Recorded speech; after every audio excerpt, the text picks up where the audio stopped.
Hello friends, இன்றைக்கி நம்ம half double crochet எப்படி போடுறதுன்னு பார்க்க போகிறோம். அதுக்கு ஃபஸ்ட்டு நம்ம ஸ்லிப் நாட் போட்டுக்க போகிறோம். ஸ்லிப் நாட் போட்டுட்டு அதுக்கப்புறம் இந்த ஹூக்கை அந்த லூப்புக்குள்ளே விடுறோம். லூப்புக்குள்ளே விட்டுட்டு ஃபஸ்ட்டு இதை ஒரு சுற்றி உள்ளே விடுறோம். இதே மாதிரி ஸ்டிச்சு போட்டுட்டு வாங்க. இது பண்ணுறோம், லூப்புக்குள்ளே விடுற வெளியே எடுக்கிறோம், நூலை இழுக்கிறோம், உள்ளே விடுறோம், வெளியே எடுக்கிறோம். இதே மாதிரி ஒரு 5-6 ஸ்டிச்சஸ் போட்டுக்கோங்க. இப்போது த்ரெட்டை ஒரு சுற்றிட்டு அது 2வது லூப்பில் யானை உள்ளே விட்டுக்கிறோம். இந்த கம்பியை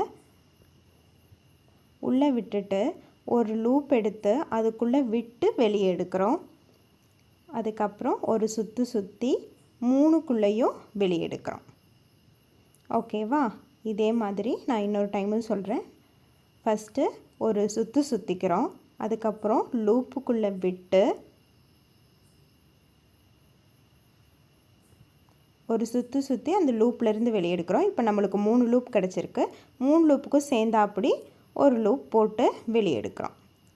மறுபடியும் ஒரு சுற்றிக்கிறோம். லூப்புக்குள்ளே விட்டு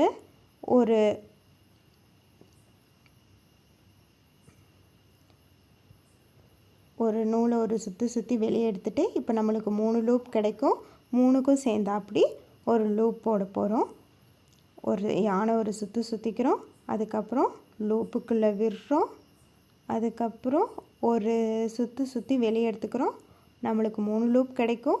3 லூப்புக்கும் சேர்ந்தாப்படி அது 3க்குள்ளேயும் விட்டு வெளியே எடுக்கிறோம்.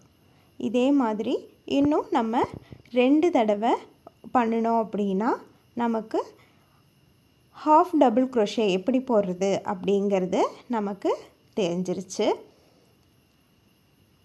அடுத்த வீடியோவில் நான் டபுள் crochet எப்படி போடுறது அப்படிங்கிறத சொல்கிறேன். அதையும் பாருங்கள்.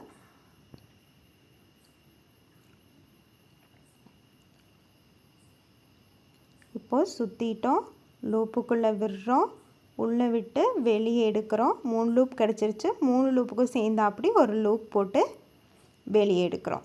அவ்வளோதாங்க, ஹாஃப் டபுள் crochet முடிஞ்சிச்சு. இந்த வீடியோ பிடிச்சிருந்தது அப்படின்னா லைக் பண்ணுங்கள், கமெண்ட் பண்ணுங்கள்.